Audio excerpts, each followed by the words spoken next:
বুধবার বিকেলে রাজ্যের মন্ত্রী মলয় ঘটকের বাড়িতে হামলা চালায় এক যুবক, আর তারপরই মন্ত্রীর বাড়িতে বাড়ানো হলো নিরাপত্তার দায়িত্বে থাকা 4 পুলিশ কর্মীকেও বদলি করা হলো। পুলিশ প্রহরা টপকে মন্ত্রীর আসানসোলের দক্ষিণ থানার আপকার গার্ডেনে বাড়িতে ঢুকে পড়ে এক যুবক। বাড়ির নিচের তলায় তার কার্যালয়ে থাকা টেবিলের কাঁচ ভাঙচুর করে বলেও অভিযোগ। পুলিশ অভিযুক্ত ভিকি কেওড়াকে গ্রেপ্তার করে বৃহস্পতিবার। মেডিকেল পরীক্ষার পর তাকে পেশ করা হয় আসানসোল মহকুমা আদালতে। অভিযুক্তের মাসি এবং মায়ের দাবি, গত 2 মাস ধরে মানসিক অবস্থা ঠিক নেই তার। গতকাল হঠাৎ করে কেন মন্ত্রীর বাড়ি ঢুকে পড়ে হামলা চালালো তা বুঝে উঠতে পারছেন না পরিবারের লোকেরা। আর্থিক অবস্থা ঠিক না থাকায় সঠিকভাবে চিকিৎসাও করাতে পারছেন না। কেউ তাকে সুস্থ করার জন্য যদি এগিয়ে আসেন তার আবেদনও জানান অভিযুক্তের মাসি ও মা।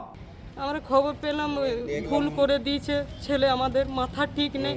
ওইটাই বলছি সবাইকে যে ছেলেটাকে রেখে পরে দেখুন, ট্রিটমেন্ট করে, যে মাথা যদি ছিট আছে, মাথা যদি খারাপ আছে, আমরা টাকা পয়সা কিছু করতে পারছি না, যদি কোনো কিছু সাহায্য করে দিন, ভালো জায়গায় শিফট করে দিন। ওরা কি বলে?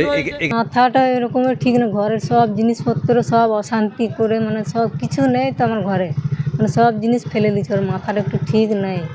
অন্যদিকে আসানসোলে ফিরে মন্ত্রী মলয় ঘটক তার বাড়িতে হামলা নিয়ে প্রথম প্রতিক্রিয়া দিলেন আমাদের প্রতিনিধিকে।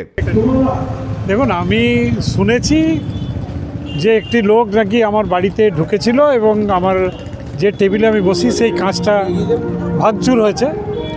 পুলিশ তদন্ত করছে, পুলিশের ওপরে ভরসা আছে।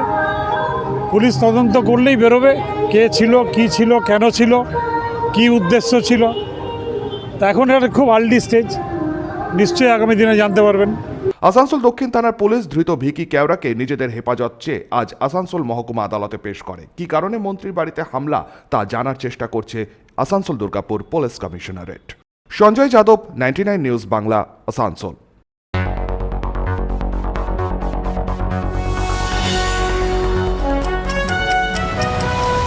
আপনারা দেখছেন 99 নিউজ বাংলা।